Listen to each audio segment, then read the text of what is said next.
Aquí tenemos que esperar a que nos digan que ya está la televisión funcionando. Ya, vale.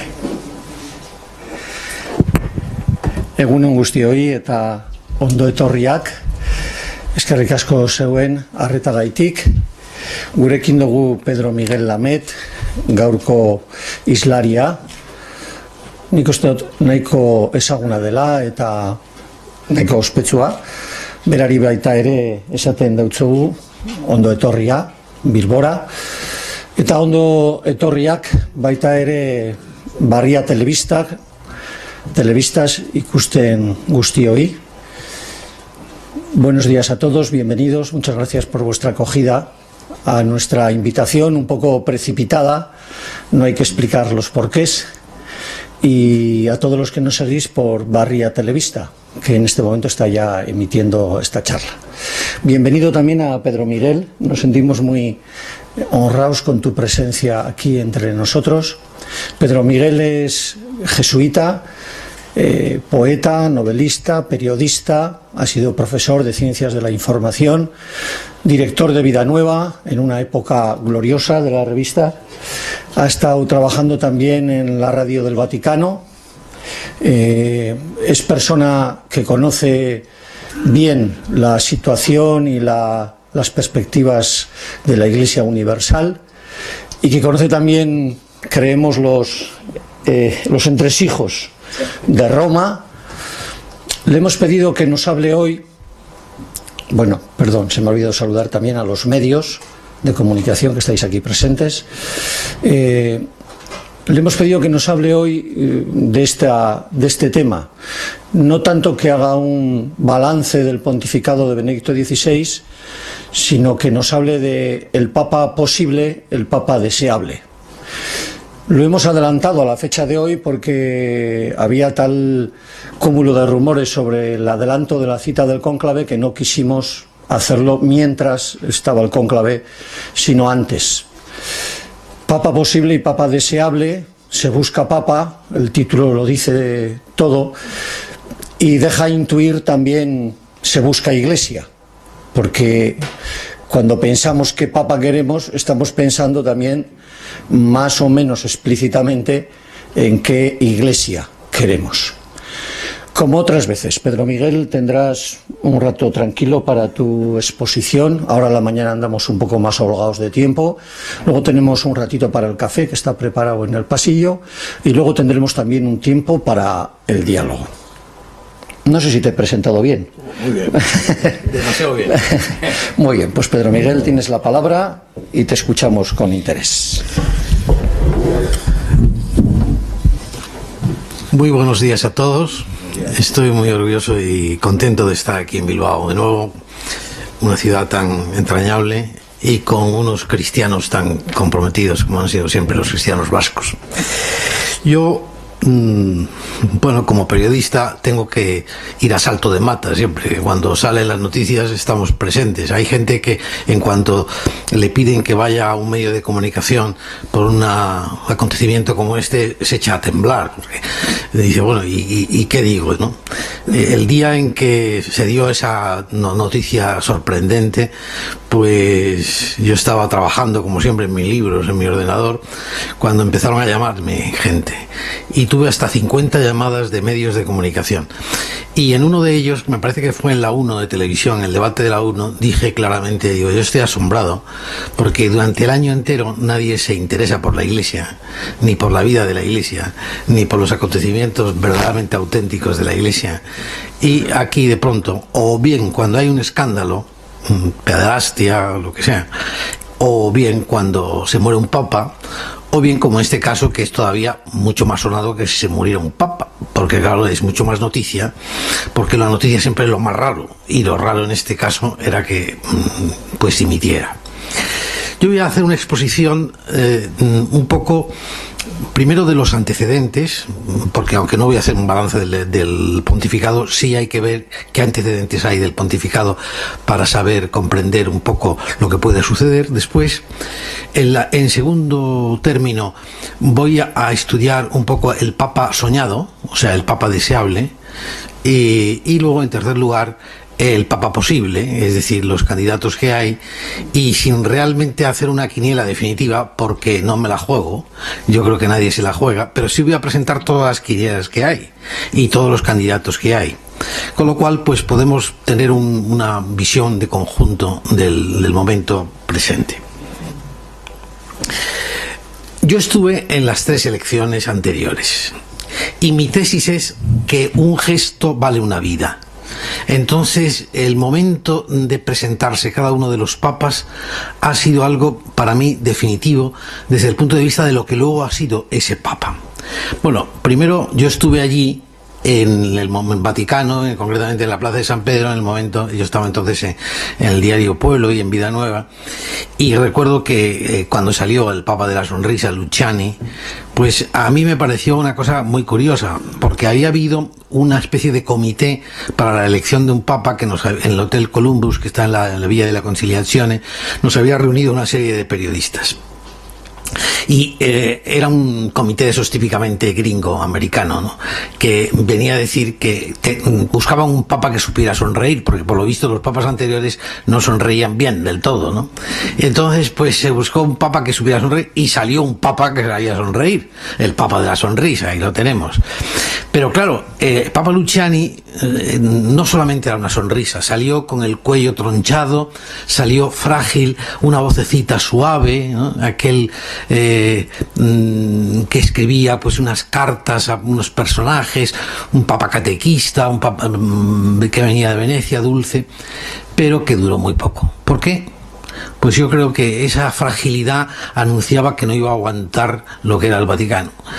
Hay tesis. Yo tengo un amigo, por ejemplo, en Madrid, que ha escrito un montón, Jesús López, que ha escrito un montón de libros con la tesis de que se lo cargaron, ¿no? Es decir, que el Papa fue asesinado, y él está convencido de que fue asesinado. Y yo cuando me lo encuentro en Madrid y veo a alguna otra persona allí, cuando lo presento digo, aquí un amigo, aquí el asesino de Juan Pablo I.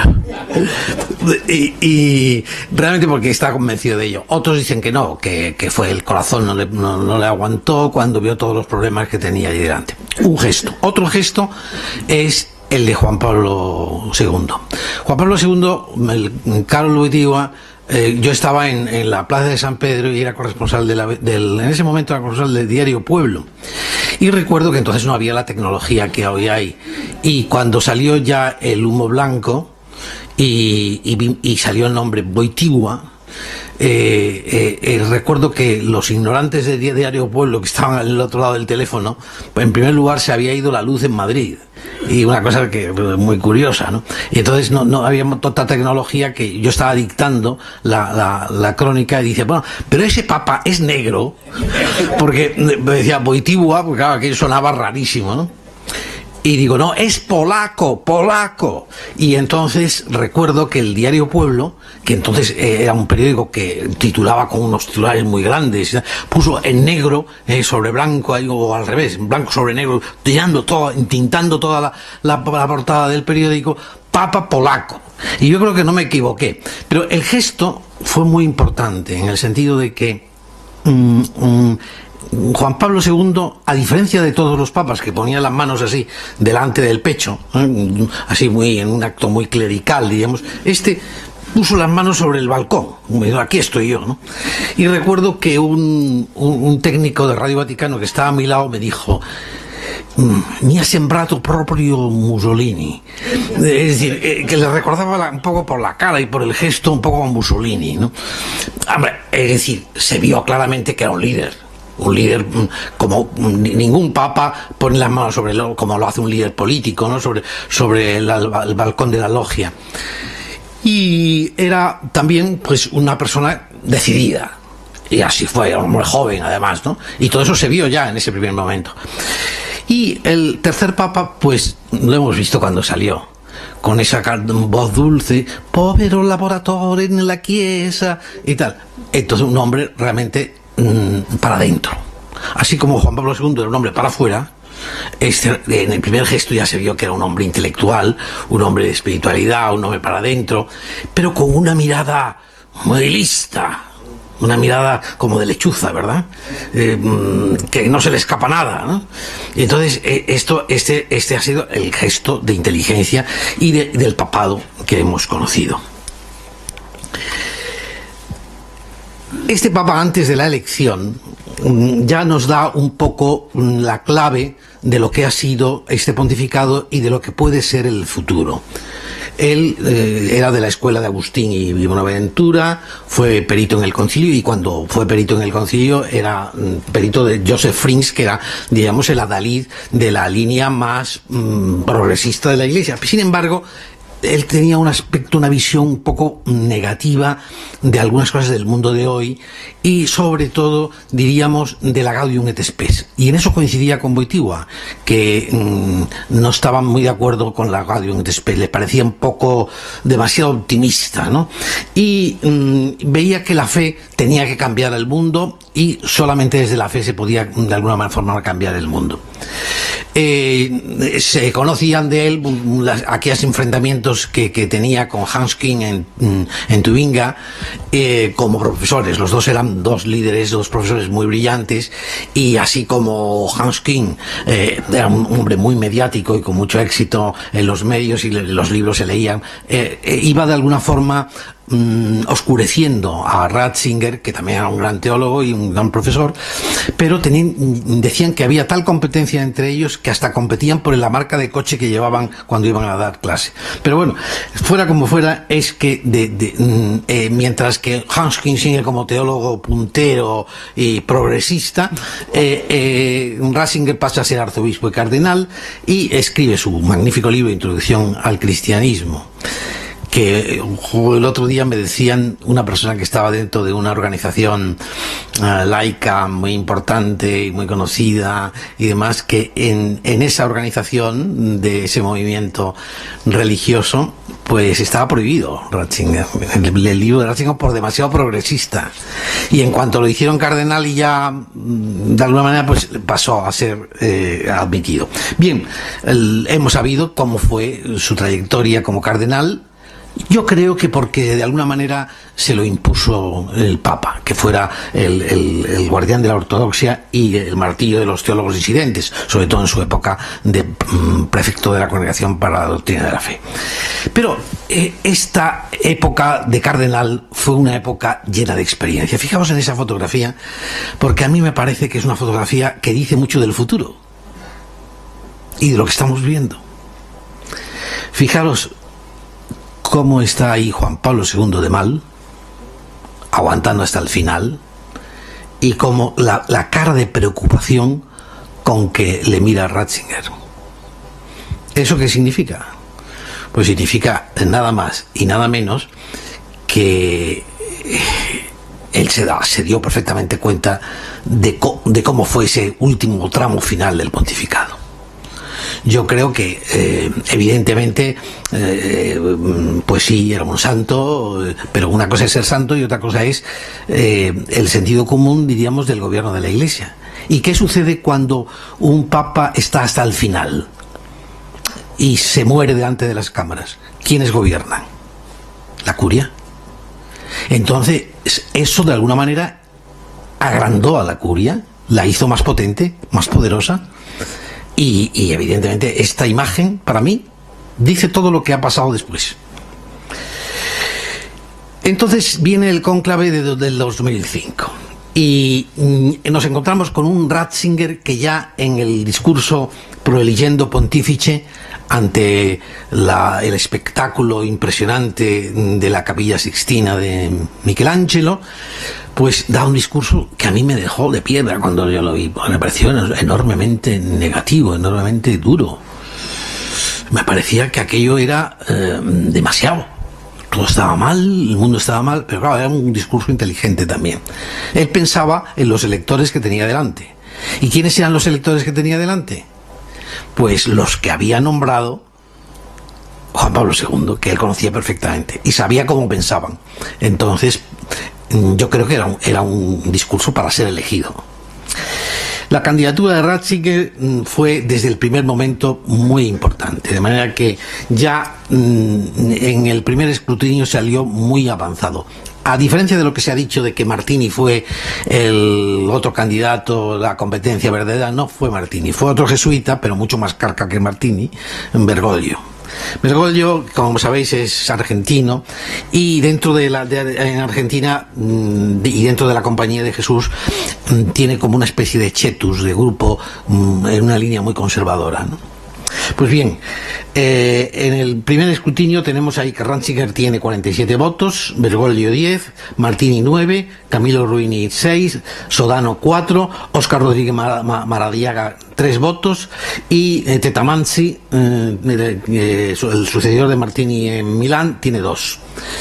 En el segundo escrutinio ya se va viendo, se van decantando los votos con 65 por Ratzinger, pero esto se produce ahí un impasse, porque no llega a tener los 2/3 necesarios para poder ser elegido papa. Todo esto son revelaciones que sacó un periódico, sacó Panorama y La República, varios periódicos italianos, con un diario de un conclavista. No sabemos si es verdad, pero no ha sido desmentido.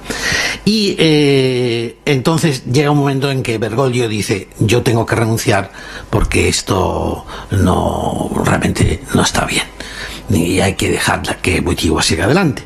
Y entonces ya sale con 84 votos en el cuarto escrutinio, y solo quedan 26 para el arzobispo de Buenos Aires, que había dicho a sus electores no votarme, pero a pesar de todo le votaron 26, lo cual significa que de alguna manera ¿por qué lo cuento? Porque puede ser un antecedente interesante para ver exactamente cómo van las cosas, con una diferencia, que en este cónclave de 2005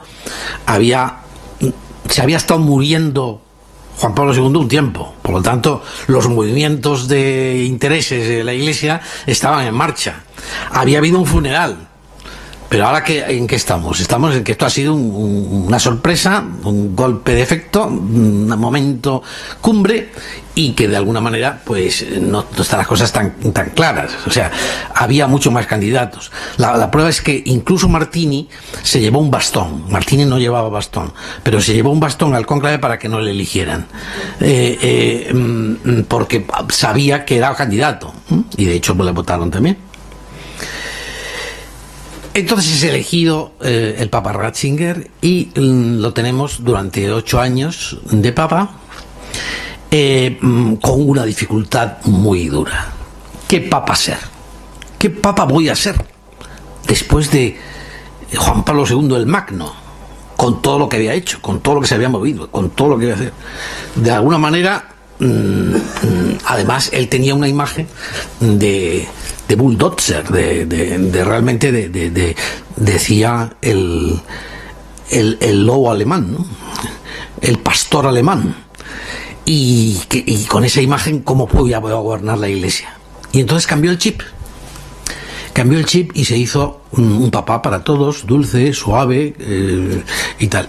¿Tenía que ser mediático y viajero como Juan Pablo II? Era elegido con 78 años. Con 78 años hay mucha diferencia de la edad con que fue elegido Wojtyła.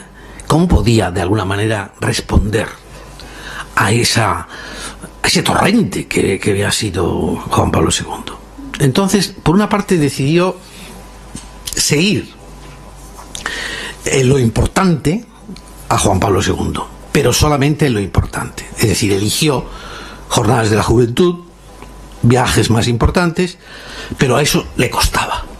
¿Por qué? Porque él es un teólogo, es un hombre de gabinete, es un hombre que no le gustaba salir fuera, y eso ha sido importante para él. Y luego tenía otra disyuntiva. Él es escritor, es teólogo. ¿Qué hacer? ¿Ser escritor o pastor? Yo creo que él decidió ser pastor, pero sin dejar de ser escritor. Y entonces tomó una iniciativa muy divertida y muy interesante, también nueva en el tiempo que conocemos de la vida de la Iglesia, en que él distinguió entre escritor-pastor, que es el autor de las encíclicas, y escritor-teólogo de sus libros. Y en sus libros ha dicho: yo no actúo como papa de alguna manera, sí, en estos libros, sino como escritor, como teólogo, ¿no? Y entonces, evidentemente, lo de la mula y el buey no es una definición de fe, ¿no? Por el caso, que es una de las cosas que dice en este libro. Y por eso ha tenido otra serie de desafíos. Reformador de la curia, lo ha intentado, pero no ha podido. Y eso es una asignatura que queda pendiente para el próximo papa. Y ahí está todo el tema de los Batilix y todo el tema del famoso Pauletto, el mayordomo infiel, que es un hombre gris, vestido de gris. Un hombre que de alguna manera aparece como el culpable de esas filtraciones, pero que da la sensación de que ha sido un cierre en falso. Es decir, el Papa lo ha perdonado, lo han condenado, lo han perdonado y aquí no se habla más. Pero ahí están detrás los documentos esos secretos, está el informe que han hecho los 3 cardenales que él le pidió y ese informe que está guardado en una caja fuerte y va ahí a manos del Papa siguiente. Fracaso, yo creo que simplemente que no se ha sentido con fuerzas, que es lo que ha dicho, que se ha bajado de la cruz. Eso que ha dicho Dewis, el que fue secretario de Juan Pablo II y que es ahora arzobispo de Cracovia, a mí me parece que es una metedura de pata, porque yo me pregunto y le pregunto a ustedes, ¿qué es más duro en la vida? ¿Dejarse morir siendo papa y siendo importante? O morir uno porque quiere morir y quedarse en el vacío y la soledad de no ser papa, un hombre que ha estado, humanamente hablando, va a sentir una noche oscura y una soledad brutal, porque es como del día a la noche, ¿no? Hasta el mismo director del Observatorio Romano llegó a decir que el Papa estaba rodeado de lobos. Y ese es un problema. La curia en estos momentos está dividida y hay 2 sectores, Sodano y Bertone, que tienen capitalizada esa división y ahí hay un problema reconocido por el mismo director del Observatorio Romano. O sea que esto no es simplemente que los periodistas se inventan. Y entonces estamos ante esta gran decisión que ha tomado, que para mí es una decisión admirable, una decisión evangélica, saberse retirar a tiempo en un momento en que la longevidad es muy importante, y esto abre una puerta a la Iglesia, abre una puerta al mundo y abre una puerta al futuro, y yo creo que es un momento de esperanza. Es un momento en que se plantea el tema de la edad del Papa. Ahí tenéis un cuadro de los papas más longevos que ha habido en los últimos años. Realmente el más viejo, el propio Papa reinante, el Papa que hoy dimite, que hoy renuncia, porque hoy deja de ser Papa, precisamente hoy, pues Benedicto XVI, ahí lo tenéis con 85 años y 10 meses. Juan Pablo II, pues murió con 84, Pío XII con 82, Pío XI con 81, Juan XXIII con 81, Pablo VI con 80, Pío X con 79, Benedicto XV con 67 y Juan Pablo I con 65 años. Realmente yo creo que hoy día es importante que el Papa no pase de una edad como de 85 años, es que ya es una edad. Y tal como está el mundo, las necesidades que hay, los movimientos que hay, hace falta, esto es importante que haya un cambio. Y se plantea una nueva realidad, que es un Papa en la sombra. Esta decisión de seguir en el Vaticano de Benedicto XVI es una decisión difícil, pero yo creo que él la va a cumplir y que, como ha dicho, permanecerá nascosto, escondido allí en el Vaticano. Pero claro, uno dice escondido, Yo me pregunto, por ejemplo, en las casas de religiosos que yo vivo, ¿no? De jesuitas, por ejemplo, cuando se nombra un superior, los provinciales suelen mandarlo a otra casa para que no le haga sombra al superior, ¿no? Y aunque no diga nada, allí está el superior, ¿eh? Y bueno, pues en un caso como este, no lo vamos a ver probablemente. A lo mejor alguna cámara desde un helicóptero lo coge paseando por los jardines vaticanos y cosas por el estilo. Pero cuando el nuevo papa salga allí, estará pensando, ¿y este otro qué piensa? ¿Qué piensa de lo que yo estoy diciendo, no? No sé, es nada más presencia ahí. Yo personalmente creo que hubiera sido mejor, esta es mi opinión, humildísima, respeto profundamente lo que ha hecho el papa, pero hubiera sido mejor irse a Alemania, Baviera, y meterse en un monasterio allí tranquilamente, lejos, ¿no?, del Vaticano, porque el Vaticano pesa mucho, ¿no? Pero bueno, ahí está. Y yo creo que además, conociéndole su carácter, va a estar escondido, va a estar en la sombra, como Papa Emérito, que es el título que se le ha dado, y bueno, pues ya no puede realmente decir nada, ni va a decir. Pero claro, está su camarilla. Y por ejemplo el secretario, Don George, que es una figura en el Vaticano, es muy guapo y tiene mucho éxito en Vaticano, en Roma, y allí todas las señoras le llaman mucho la atención cuando va a los araos y de allí del Vaticano y todo eso, es muy elegante. Pues George, pues supongo que saldrá alguna vez a tomarse una copa, ¿no? Pues entonces, pues eso es un tema complicado. Y, en fin, es un tema que ahí está. Segunda parte. ¿Qué papa?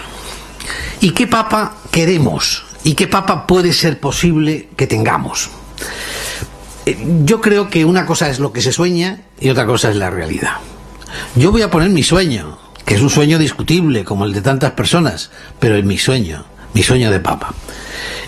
El primer sueño es un papa que haya despertado. ¿En qué entendemos por haber despertado? Es decir, es la vida espiritual, cuando se profundiza y cuando se convierte en un despertar interior, es un salto en el vacío, es algo nuevo. No es solamente hacer oración, porque yo he conocido muchos hombres piadosos que me echan para atrás, la verdad, porque no han despertado por dentro, siguen siendo piadosos, pero de decir, se atan al rosario, se atan a aquello, se atan a la piedad, pero a lo mejor no han despertado por dentro, no son libres por dentro. El despertar interior es el libre. Cuando San Ignacio de Loyola despierta es cuando tiene la visión del Cardoner, y allí de pronto pues se da cuenta de que aunque la Biblia se acabase, él ya vería claro. Y es lo que se llama también la iluminación, un despertar, que ver claro, una luz interior por encima de la norma, que no esté atado al derecho canónico, en definitiva. Yo recuerdo que cuando escribía en el Diario 16, cuando llegó Rocco a Madrid, escribí un artículo en el Diario 16 que le poníamos: señor Rocco, deja usted el derecho canónico encima del piano. Pero claro, yo creo que no lo ha dejado. Bueno, pues un hombre también de mundo. Es decir, un hombre de mundo no significa ser del mundo, sino estar en el mundo, dialogar con la cultura, no presentar una iglesia que esté de espaldas al mundo, no una iglesia a la defensiva. Yo creo que en los últimos años hemos tenido una iglesia muy a la defensiva, un castillo de invierno. Hay que volver a la plaza del pueblo, hay que volver con la gente, hay que volver, es decir, gente como Martini, no porque sea jesuita, porque yo no soy nada jesuita entre comillas, en ese aspecto, siempre me he tratado mucho con el clero secular y he estado siempre metido en muchas cosas de iglesia que no son de las jesuitas. No es por eso, porque Martini era un tío extraordinario, y era un hombre que dialogaba con Humberto Eco, es decir, eso se ha esfumado últimamente. La iglesia está como diciendo, me están atacando. Y no, eso no es... Es decir, yo tengo que estar ahí entre la gente y punto. Un hombre que sepa sonreír, aquello que decíamos antes, pero no en el sentido de sonrisita. La sonrisita puede ser una sonrisita de plástico, de estas típicas, ¿no?, de cartón piedra, de la persona que va sonriendo para vender, ¿no? Sonríe usted porque así venderá usted mejor. No, es optimismo. Hacía una frase de un bilbaíno genial que yo adoro, que se llama Pedro Arrupe, que decía, usted es demasiado optimista, padre Arrupe. Y él contestaba, ¿cómo no voy a ser optimista si creo en Dios? Pues realmente esa es la clave del asunto, ¿no? Es decir, yo creo que cuando la gente se pone derrotista dentro de la Iglesia, le falta fe. Y esto no puede ser. Y yo creo que hay un pesimismo ahí más soterrado en toda la sociedad, porque nos lo están transmitiendo a través de la televisión y demás. Luego, en cuarto lugar, un hombre valiente, que no tenga miedo a las reformas, que esté dispuesto a meterse con la curia, que esté dispuesto a saber descubrir de alguna manera cuáles son las lacras de la Iglesia. En ese sentido hay que alabar muchísimo al Papa actual, al Papa actual hasta las 8 de la tarde de esta noche, que se ha afrontado con el tema de la pederastia, con el tema de Maciel, que era un tema de mucho cuidado, y ha sido muy valiente. ¿Que no ha podido con la curia? Es evidente que no. Y ahí está un poco el gesto de un hombre dulce, un hombre suave, un hombre de gabinete, que no ha podido con eso, no ha podido. Y además por la edad también, estaba muy cansado y ya agotado. Sus problemas físicos son evidentes. No veía de un ojo, tenía un problema en una rodilla, tenía un marcapasos que se lo acababan de cambiar, se acababan de cambiar, no nos habíamos enterado porque, como sabéis, estas cosas de las enfermedades del Papa son un secreto de Estado, pero había muchas cosas de estas que no podía de alguna forma afrontar. Tiene que emprender reformas, y tiene que emprender reformas también de otro tipo. Un hombre, por otra parte, del Vaticano II. El Vaticano II hemos cumplido 50 años de su historia y está todavía sin ejecutar. Yo personalmente, esta es mi opinión, creo que Juan Pablo II, siendo cardenal Wojtyła, durante el concilio no estaba de acuerdo con muchas cosas del concilio. Y luego no ha estado de acuerdo con el concilio. Dijo que sí, pero yo creo que ha sido una involución respecto al concilio. Ese diálogo con el mundo, esa importancia del pueblo de Dios, ese ecumenismo llevado en serio, la Iglesia se ha parado desde Juan Pablo II.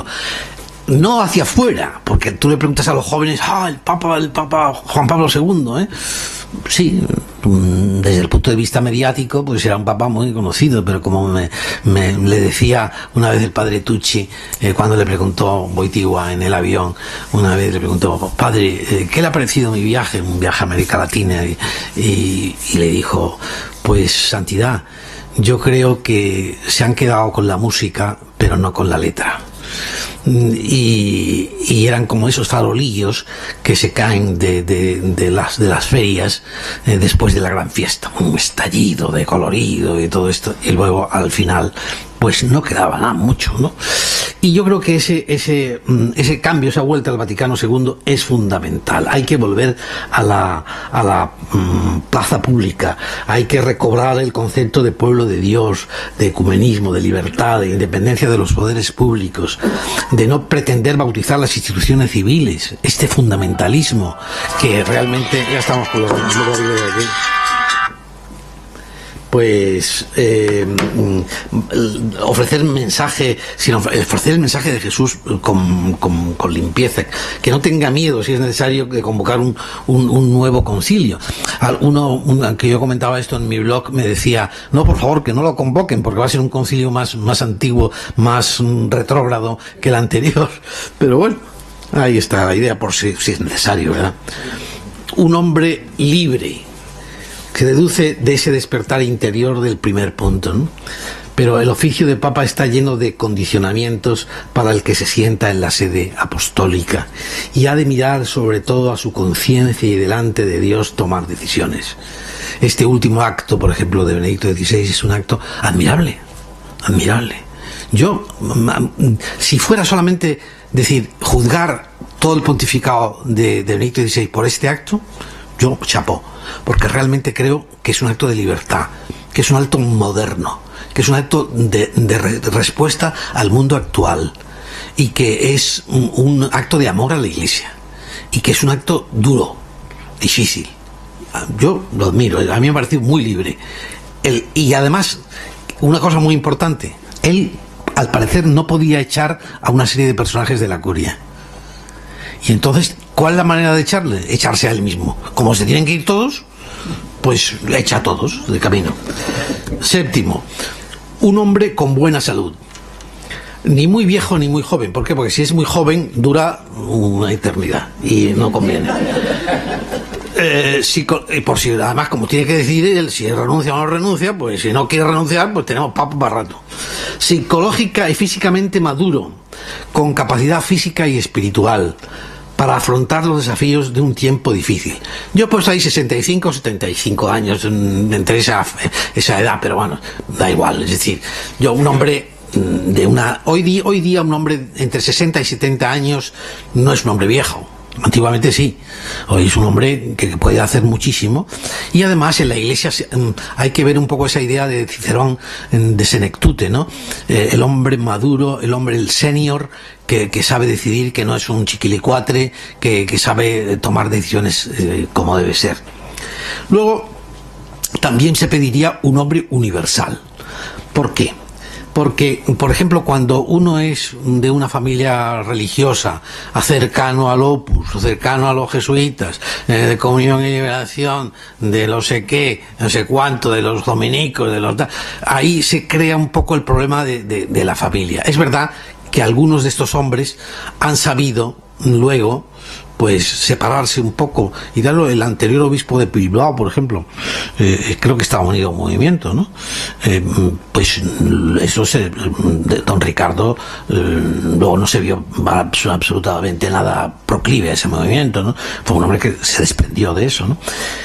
Pero sí es importante que sea universal, y sobre todo que responda un poco a las inquietudes de este mundo. Yo creo que estamos en una época en que América Latina, que es casi la mitad de la Iglesia, tendría que tener un papel importante, ¿no? Por ejemplo, ¿no? Y en general el tercer mundo. Un hombre humilde. Esto es grave, importantísimo en la vida de la Iglesia. Porque en cuanto te ponen un capisallo, el ego se te sube. La mitra hace crecer, ¿no?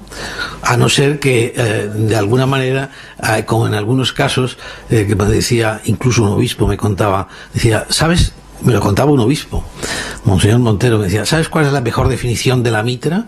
Y decía, la prolongación de un vacío. Otros decían que era el apagavelas de la inteligencia. Pero bueno, fuera como fuere, el hecho es que hay que tener mucho cuidado. Hay que tener mucho cuidado, porque cuando empiezas tú, te nombran obispo, empiezas a decir, señor obispo, ¿qué tal? Te abren la puerta. Bueno, es que se te sube la moral, ¿verdad? Pues y yo creo que, no te digo nada, ser papa, ¿no? Bueno, cosa tremenda. Y hay que ser muy humilde, muy sencillo, y darse cuenta de que si uno es poca cosa, Dios puede atravesarle a uno y actuar a través de uno. El momento en que el ego esté sobre todo es peligroso. Y sobre todo, yo creo que esto es fundamental, por lo menos para mí. Otros dirán que no. Un hombre amigo de los más pobres. Todas las bienaventuranzas se pueden resumir en los pobres son evangelizados. El nuevo Papa debe tener en el corazón sobre todo el lado oscuro del planeta, el que no cuenta, el de hombres con hambre y con injusticia. Quizás sea prematuro, pero ¿para cuándo los palacios vaticanos llegarán a convertirse en museos y el Papa se traslade a una vivienda sencilla, deje de viajar como jefe de Estado y deje de tener embajadas en todo el mundo?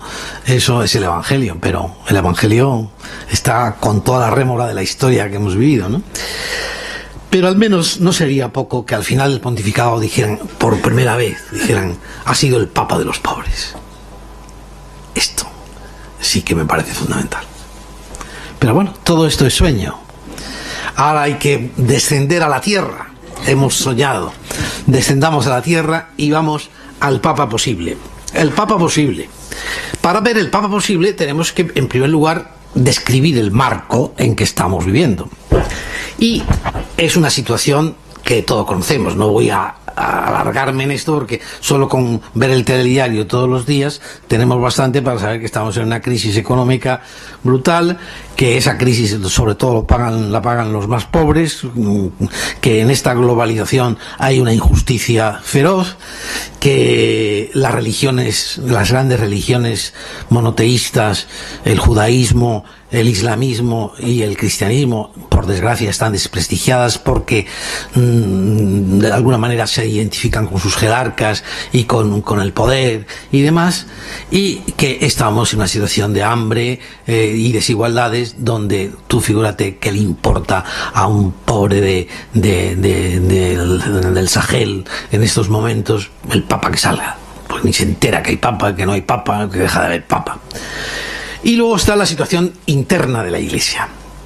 Yo he sido periodista ya bastantes años, he dirigido medios de comunicación, he estado en medios importantes de comunicación, de radio, prensa y algo de televisión, y realmente la impresión que yo tengo es que pocas veces la Iglesia ha estado en un momento tan bajo de imagen.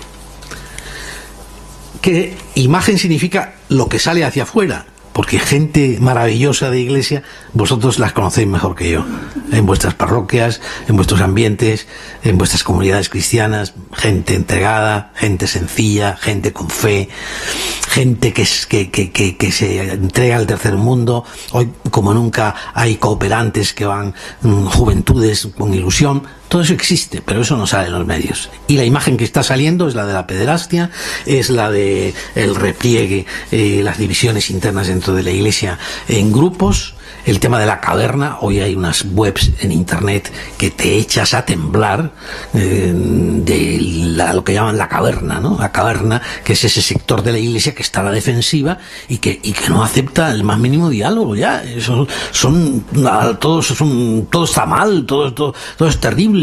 Cualquier cosa que dices es que tú eres un comunista y un tal y no sé cuánto, no sé qué. Yo me acuerdo después del concilio la libertad que teníamos de hablar. Bueno, pues todo esto ahora se ha vuelto así, ¿eh? La vida religiosa con pocas vocaciones, en fin, la falta de libertad teológica, la falta también de líderes, de personajes como cuando teníamos a un Trancón, a un Padre Arrupe, a un Helder Cámara, a Madre Teresa, esas figuras que hoy día no están. Es una situación difícil, como esa cruz que hay ahí dibujada en que uno va para adelante y otro va para atrás. Y en fin, una situación difícil. Hay una pregunta que es la que nos vamos a plantear hasta ahora.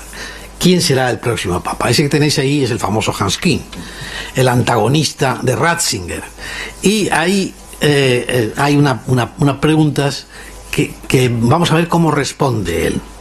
Le preguntan, ¿quién será el próximo papa? Y responde, no le puedo decir, porque la situación es distinta de la que vivimos en 2005. Entonces se podía hablar de popables, candidatos con buenas chances, con buenas oportunidades de ganar por venir del interior del sistema, como el jesuita Carlo Maria Martini, ya fallecido.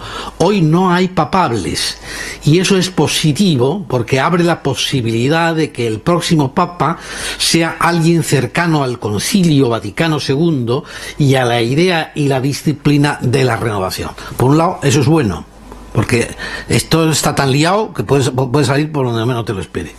Es decir, que alguien que no traiga incorporados tabúes y esté dispuesto a aceptar la contracepción, eliminar el celibato, acoger a los divorciados o ampliar el ecumenismo. Estas son las ideas del amigo King, claro. Esto yo lo digo en algunos otros sectores y bueno, dice, bueno, es que ese papa lejos de mí, va de retro, Satanás. La revista pregunta, ¿eso es lo que a usted le gustaría cambiar? Pero, dice, si eligieran a un papa así, pero si eligirán a un papa así, ¿será elegido un papa así?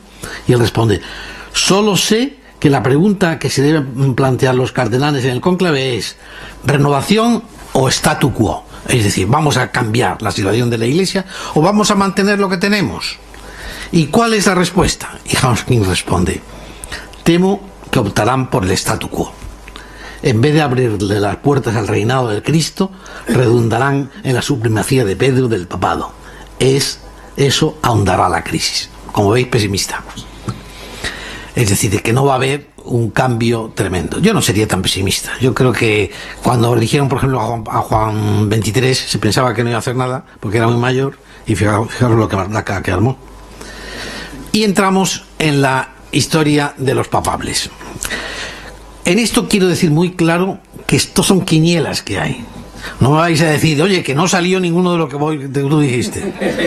Porque yo no lo sé. No tengo aquí la palomita encima para ni comunicación con el Espíritu Santo. Que por la otra parte, en un debate de la UNO en que estuve presente, había un chiquito de la conferencia episcopal, que es el delegado de medios, así con una voz, una vocecita muy atiplada, que me decía que el Espíritu Santo, porque el Espíritu Santo va a actuar. Y yo le dije, bueno, el Espíritu Santo actúa a través de mediaciones humanas, ¿no? Y estuve por decirle, ¿y fue el Espíritu Santo el que eligió a Alejandro VI, el Papa Borgia, que era un cafre? ¿O fue el Espíritu Santo el que eligió a Clemente XIV cuando Clemente XIV decidió aceptar con una condición de cargárselo a la Compañía de Jesús? Porque las cortes borbónicas, eso lo he tratado yo a fondo en mi última novela, el último jesuita. Es una historia de muchos cónclaves en que en aquella época los reyes se imponían sus voluntades. Bueno, que Dios luego se sirve de todas estas cosas para algo. Bueno, aquí tenemos a dos italianos que son importantes. ¿Por qué Angelo Scola es importante? Pues Angelo Scola es importante sobre todo porque el Papa actual le ha abrazado, el Papa actual le ha nombrado arzobispo de Milán. Decir Milán es decir la diócesis más importante del mundo, y es decir, de alguna manera, la diócesis donde han salido varios papas junto con Venecia. Por lo tanto, yo creo que es una manera de señalar. Este hombre nació en el 41, tiene por lo tanto 72 años, es arzobispo de Milán, tiene un currículum vitae impresionante, ha sido un rector de la Universidad Lateranense y obispo de 2 diócesis anteriores, y incluso antes patriarca de Venecia. Es también uno de los primeros sacerdotes que fueron liberados para el movimiento de comunión y liberación, aunque sus seguidores dicen que ya no se ocupa tanto de comunión y liberación. Pero claro, eso se lleva adentro. Es como si me hacen a mi papa, que no va a ocurrir, no caerá esa breva, ¿no? Pero entonces, si me hacen a mi papa, yo no voy a ser jesuita, porque eso imprime carácter. Eso es como me ponen un sello y ya eso no lo quitas, ¿no? Pero bueno, puede ser de los demás. Realmente tuvo importancia en la creación de una universidad y sobre todo creó un movimiento muy interesante que es el movimiento Oasis, que reúne a los eruditos musulmanes y cristianos para intercambiar ideas sobre el futuro del mundo mediterráneo. Es un tema interesante ese. Sin embargo, se dice que tiene bastantes rivales en la Curia Vaticana y que tiene ya una edad pues notable, pero vamos, a mí no me parece mal para que un papá de 8 o 10 años está bien, ¿no? El otro es Ravasi. Ravasi es un cardenal que realmente también está bastante señalado por el Papa, es el que le acaba de dar los ejercicios al Papa. Con eso no te digo plus. Pues nacido el 18 de octubre del 42. Tiene por lo tanto 72. Es un hombre que ha tenido un éxito así meteórico, ¿no? Porque Benedicto XVI lo nombró presidente del Consejo Pontificio de la Cultura en el 2007, y un erudito también bíblico, pues estudió en el Instituto Bíblico, y que además ha tenido mucho éxito, diríamos, en el mundo de la comunicación, porque tenía comentarios en la televisión y demás, y en la radio. Ha sido director de la famosa Biblioteca Ambrosiana de Milán, y es un hombre bondadoso, es un hombre afable. Diríamos que lo único que le pasa es que tiene poca experiencia globalizante, o sea, internacional, y también es un intelectual europeo muy mediático, ¿no? Otros tres candidatos, otros tres papables. Tenemos, por ejemplo, a Tagle, que es uno de los, es un cardenal filipino, que bueno, pues dice que es muy amigo de Juan Pablo II y que tiene posibilidades también. Tenemos a este papa africano, que es Arinze, que tiene la posibilidad de alguna manera de penetrar, hacer que penetre África en el papado, en la historia del papado, pero que ha tenido cargos también en el Vaticano. Pero aquí quizá el papa europeo que tiene más posibilidades es Schönbrunn. Os voy a dar cómo se llama Schönbrunn realmente, porque es un nombre como para descubrirse. Se llama exactamente Christoph Maria Michael Hugo Damian Peter Adalbert Graf von Schönbrunn, conde de Schönbrunn, hijo del conde María Hugo Damián Adalbert Joseph Humberto von Schönbrunn-Wittgenstein y de la baronesa Eleonore von Dulboff. Por nacimiento es Alteza Ilustrísima. Pertenece a la familia una familia real de allí. Bueno, y este es un hombre que está bien preparado. Es digamos que el candidato europeo más fuerte fuera de Italia. Teólogo de tradición dominicana, es dominico. Estudió en París y Alemania, políglota, muy urbano, de linaje noble. Se convirtió muy joven en cardenal en 1998, considerado uno de los más brillantes entre los conservadores de la universidad, pero era cuando no existían algunas otras personalidades. Hoy tiene alguna contestación dentro de Austria y tiene un inconveniente, y es que sería otro papa de habla alemana. Y bueno, pues sería otro papa parecido de alguna forma al actual. Aquí está el gringo, que es Timothy Dolan, americano. Este Timothy Dolan es cardenal y arzobispo estadounidense.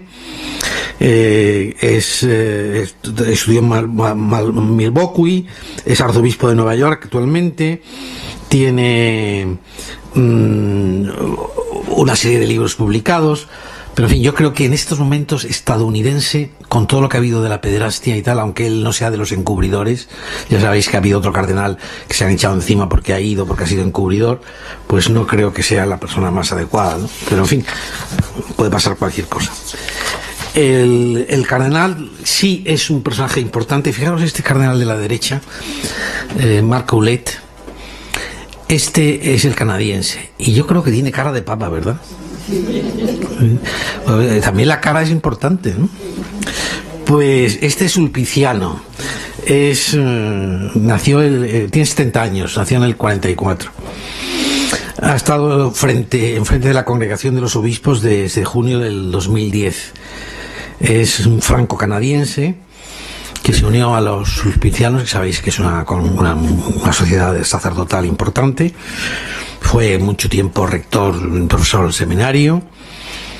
Pasó, fijaros, otro dato importante, 10 años en Colombia, y luego volvió otra vez a Canadá antes de ir a Roma, y en Roma el Papa le nombra presidente o director del Instituto Juan Pablo II para el Matrimonio y la Familia. Fue director de la revista Comunio, que fue la revista que fundó Joseph Ratzinger y Hans Urs von Balthasar, y por lo tanto una revista muy de la línea del Papa actual. Después de servir brevemente como vicepresidente del Consejo Pontificio para la Promoción de la Unidad Cristiana, fue nombrado arzobispo de Quebec en el 2002 y recibió el capelo cardenalicio 3 años después. ha sido líder espiritual de una sociedad y de un país que es el de los más secularizados del mundo, por lo tanto tiene experiencia de lo que es un mundo secularizado. Luego ha estado también en el tercer mundo. O sea, es un candidato bastante interesante. Este es Turkson, es otro candidato africano que nació el 11 de octubre del 1948, es bastante joven, por lo tanto, tiene 66 años, presidente del Consejo Pontificio de Justicia y Paz, favorito entre los africanos, nacido en Ghana, de un padre y una madre católica que se habían convertido del metodismo, y yo creo que es uno de los pocos africanos que ha llevado a cabo estudios de doctorado en el Bíblico de Roma, por lo tanto tiene una gran formación bíblica. Completó su teología básica en un seminario a cargo de los franciscanos conventuales en Nueva York, y ha enseñado en su seminario, el seminario de su país, Ghana. Luego fue nombrado arzobispo de Cape Coast en 1992 y cardenal en el 2003. Desde que tomó posesión de su cargo en el Vaticano en octubre de 2009, ha impresionado que tiene mucho sentido pastoral y también un hombre muy realista y con sentido del humor, lo cual no es poco. Yo creo que hace falta mucho sentido del humor. Sin embargo, tiene un dato en contra que he leído ayer, y es que es muy anti-homosexual. Ha tenido muchas ideas en contra de la homosexualidad, que puedes no decir que no admitir la homosexualidad, pero estar atacando a la homosexualidad continuamente pues no es muy bueno. Y aquí tenéis un hispano importante, nacido el 29 de diciembre de 1942, el cardenal Óscar Andrés Rodríguez Maradiaga, que es una personalidad carismática, actual arzobispo de Tegucigalpa. Estuvo entre los papables, aunque con pocos votos, cuando la elección de Juan Pablo II. Sabe hablar varias lenguas, tiene mucha inquietud social, es nativo de Honduras y actualmente es presidente de Cáritas Internacionales. Y estuvo bastante tiempo en Italia porque es salesiano y allí estudió en Roma. Es un músico con estudios de música, pero el otro día en una televisión, creo que fue en La Sexta, me preguntaron sobre él y digo, tiene un inconveniente y es que toca el saxofón. Y hombre, me decía el entrevistador, y dice, pero ¿y qué malo tiene el saxofón? Y digo, hombre, es que entre el piano y el armonium es una cosa como más piadosa, pero el saxofón suena un poco a jazz, ¿verdad? Jazz. Y luego dicen que es un poquito casquivano, ¿no? Yo he hablado algunas veces con él y es simpático, es más simpático, pero claro, es latino, ¿no? Es latino, hay que quejar. Y entonces, además fue obispo con 35 años. Empezó a ser obispo con 35 años. Y ha tenido una tacha, una sombra, que es que respaldó el golpe de 2009 de los militares en Honduras. Y eso políticamente pues es una cosa negativa, ¿no? Bueno, aquí hay más papables, hay papables para un tubo, ¿no? Entonces tenemos a Claudio Humms, que es de Brasil, que también es una personalidad importante. Ahí está otra vez Óscar Rodríguez Madariaga. Bergoglio, yo no creo que Bergoglio vuelva otra vez a entrar, pero bueno, ahí lo meten. Al de México, Norberto Rivera Carrera, a Joao Braz de Avis, que es de Brasil, es otro brasileño también, a Tagle, que ya lo hemos anunciado, a Peter Turkson, a Schönbrunn, que ya lo hemos anunciado, a Peter Erde, que es un húngaro, no lo había visto yo por ningún lado, pero sale aquí en esta lista, a Ángel Scola, que yo creo que tiene muchas posibilidades, a Marc Ouellet, que también, a Francis Arinze, que es de Nigeria y también es importante, a otro nigeriano, que es Onal Jakan, y a Dolan, el gringo. Y aquí están otra vez, aquí hay varios más, yo creo que están todos, pero ahí me han metido a Bertone de soslayo, y yo creo que Bertone no sale ni de broma. porque Bertone es uno de los adalides, y yo creo que uno que le ha hecho bastante la vida imposible a Ratzinger. Por lo tanto, yo creo que Bertone no sale. Pero sí es uno de los que llaman electores junto a Sodano. Aquí hay un tema muy importante, y es que los italianos están que trinan del tiempo que no tienen un papa. Y entonces es muy posible que la presión italiana sea fuerte. Y uno de los que manejan el cotarro es Bertone. Pero claro, no van a elegir a Bertone, que es el calmado el follón. Entonces no sé cómo lo han metido en esta lista. Otra lista, ¿no? Bueno, vuelven a salir ahí Bras, Timothy Dolan, Marc Ouellet, Gianfranco Ravasi, Leonardo Sandri. Este es otro papable que sería por su personalidad argentino-italiana, conoce también muy bien, digamos, el mundo latino, que es muy importante, y por otra parte la curia, y bueno, pues nació en Buenos Aires y ha vivido mucho tiempo como jefe de gabinete en la curia de 2000 a 2007. Luego, pues, Scherrer, que es uno que no hemos anunciado, candidato más fuerte de América Latina, dicen algunos, pero tampoco, que es brasileño también. Y luego está el filipino, Tagle, que os he puesto, a Scola, Schönbrunn y Thurston. Esa es otra lista más o menos parecida a las anteriores. ¿Cuáles son los candidatos, de alguna manera, sudamericanos, latinoamericanos, de lengua española, teniendo en cuenta que, como he dicho, América Latina es la zona, diríamos, más importante de la Iglesia del Mundial en estos momentos? Bueno, por un lado está Oscar, que ya hemos hablado de él, Joao Braz de Abris, que es también otro brasileño importante. Hay dos brasileños, y Claudio Umes. Uno es demasiado mayor, yo creo, porque nació en el 34 y yo no creo que esté en posibilidades, pero bueno, se dan como posibilidades. Y ahora voy a presentaros cuáles son mis candidatos. Bueno, primero, antes, la cuota de papabile, es decir, esto es una especie de ranking hecho por los bookmakers ingleses. Los ingleses tienen una de estas páginas en donde se hacen apuestas, ¿no? Y ahí aparecen las apuestas. Fijaros cómo está la cabeza el que parece que tiene más posibilidades, que es Angelo Scola, después Ouellet, y han metido ahí a Bertone también, que yo no lo veo, Thurston, Sandri, Arinze, y por último Angelo Bergnasco, que es el presidente de la Conferencia Episcopal Italiana, pero que yo tampoco lo veo. O sea que eso es un poco la línea. Pero ahora mis candidatos. Esto para que os riáis un rato.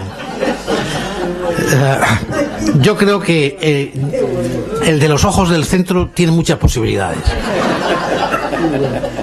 Sobre todo desde que el PP recibe una serie de sobres por ahí, creo que eso le va a ayudar radicalmente.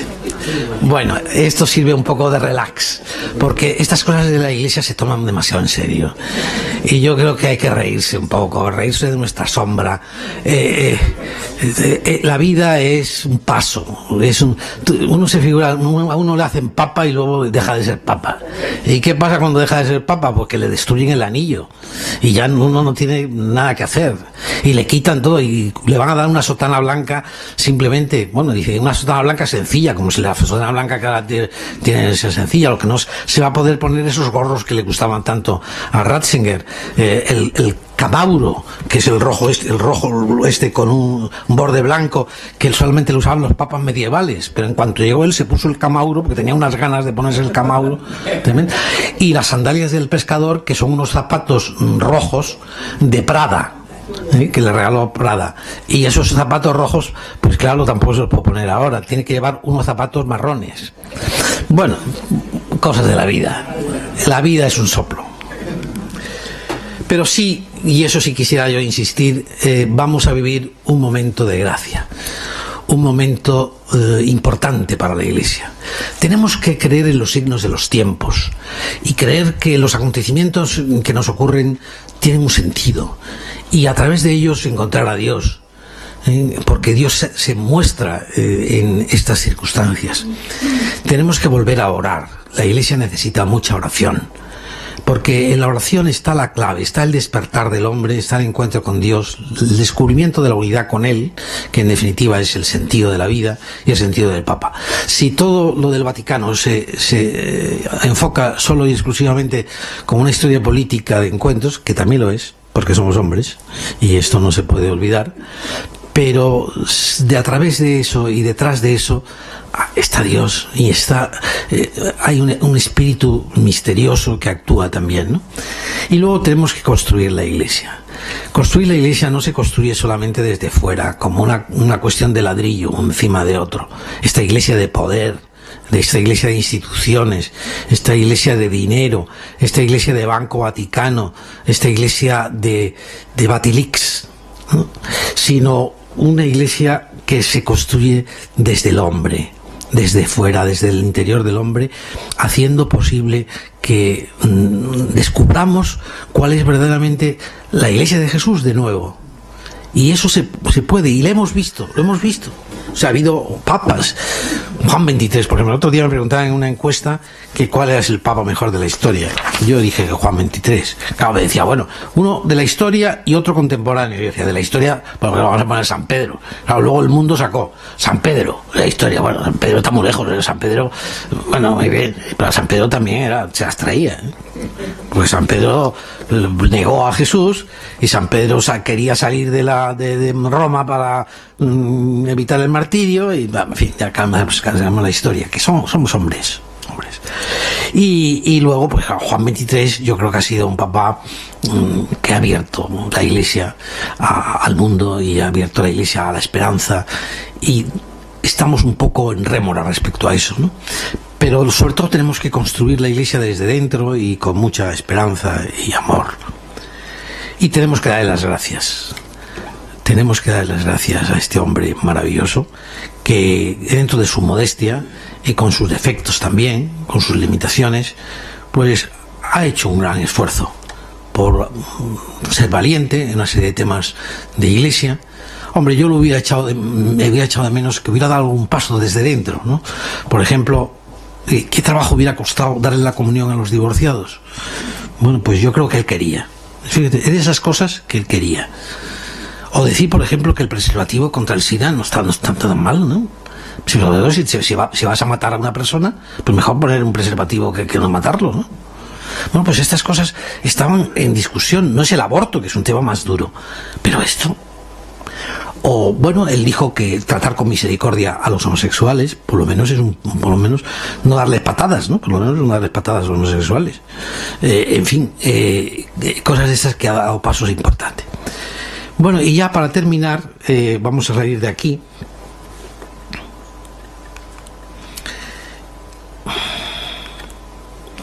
Y vamos a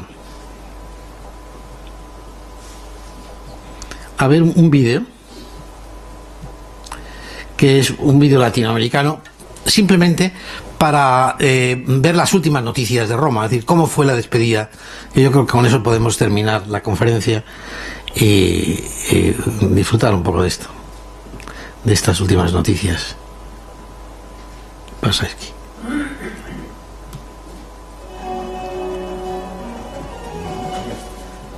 La comunidad católica del mundo se destruyó en el siglo XVI.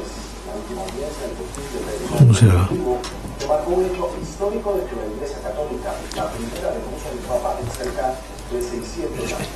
A partir de mañana, a las 8 de la noche, comenzará el periodo conocido como la sede vacante. En esta audiencia general, Benedicto XVI dijo que no se ha bajado de la cruz y que su renuncia fue una decisión difícil. En la memoria colectiva de los católicos quedará plasmada su última bendición a los fieles. En el NTN24 está en el Guardia de la Noticia con nuestro enviado especial a Roma, Camilo Chaparro. Muy buenas tardes, le decimos a Camilo. Adelante con la información y las impresiones en esta mañana cargada de emoción para el mundo católico. Ruth, Ronald, los saludo desde Roma, son las 2 de la tarde, 5 minutos, y le quiero leer algunas de las frases que habían en pancartas y lo que la gente le gritaba al Papa cuando hacía su último recorrido en la Plaza de San Pedro. Le decían: mil gracias, Papa, te echaremos de menos siempre, tus palabras son luz para la eternidad. Esto le gritaban cerca de 500.000 fieles que se hicieron presentes en la audiencia general de los miércoles, el último acto público del Papa antes de retirarse mañana del pontificado. El Papa dio un discurso sencillo pero muy emotivo, muy personal. Dio gracias a los cardenales y a las personas que lo han acompañado en estos 8 años de pontificado. Mandó un mensaje específico al cónclave, pidió a los fieles, que son 1.400 millones en el mundo, que oren por ese cónclave, que según él deben concentrarse en una lección que va a ser difícil. Y un hecho simbólico: entre 60 y 70 cardenales electores, es decir, menores de 80 años, es decir, que tienen la misión de entrar al cónclave a elegir Papa, acompañaron al pontífice en su último mensaje público al mundo. En medio de una gran ovación de decenas de miles de fieles de todo el mundo, Benedicto XVI recorrió en el Papa Móvil la explanada de la Plaza de San Pedro, hasta donde llegó para encabezar la última audiencia general de su pontificado. Totalmente conmovido y agradecido por la multitudinaria presencia de peregrinos en el acto de despedida de la comunidad católica, el Papa dijo que durante sus casi 8 años de pontificado nunca se sintió solo. El Papa pertenece a todos. 8 años después puedo decir que Dios me ha guiado, que estuvo cerca de mí, pude sentir cotidianamente su presencia. El jerarca recordó cuando el 19 de abril de 2005 asumió su papado, siendo consciente de la responsabilidad que tenía con la Iglesia Católica. En ese momento, como ya he dicho muchas veces, las palabras que resonaron dentro de mi corazón fueron: Señor, ¿qué me estás pidiendo? ¿Por qué me estás pidiendo esta misión? Era un peso grande que ponía sobre mis hombros, pero si tú me lo pides en tu palabra, yo lo aceptaré. Benedicto XVI aseguró que su renuncia, tomada con plena libertad, la hizo pensando en el bien de la Iglesia. En estos últimos meses sentí que mis fuerzas habían disminuido y pedí a Dios en la oración que me iluminara con su luz para poder hacerme tomar la decisión justa, no por mi bien, sino por el bien de la Iglesia. Y este paso con la conciencia de la gravedad de este paso que di. El Papa respondió a quienes cuestionaron su salida y afirmó que continuará al servicio de Dios. Mi decisión de renunciar al ejercicio activo del ministerio no es un regreso a la vida privada, no es una vida de viajes y conferencias. No abandonaré la cruz. Continuaré mi servicio hacia la cruz y hacia Jesús. El pontífice pidió a los fieles renovar su fe en la Iglesia y orar por el nuevo sucesor de San Pedro. Y quisiera que recen por los cardenales que tienen una misión muy importante, y que recen también por el nuevo sucesor del apóstol San Pedro.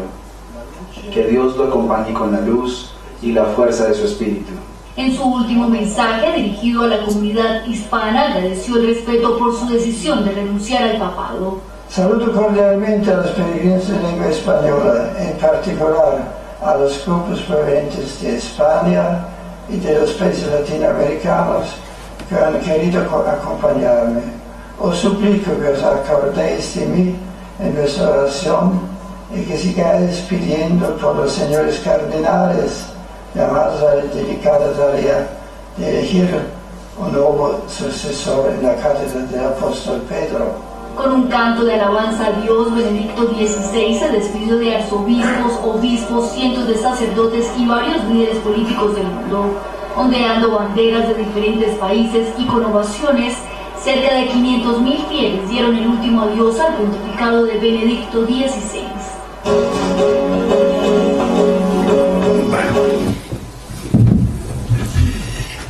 damos las gracias a Pedro Miguel por la refrescante conferencia que hemos tenido. Tomamos un cafecito juntos y nos volvemos a encontrar pues dentro de 15 minutos, a las 12, si os parece. Nos volvemos a encontrar aquí para tener un diálogo con él. Muchas gracias, Pedro Miguel. Gracias, Javier. Está muy magnífico. Muy ocurrente.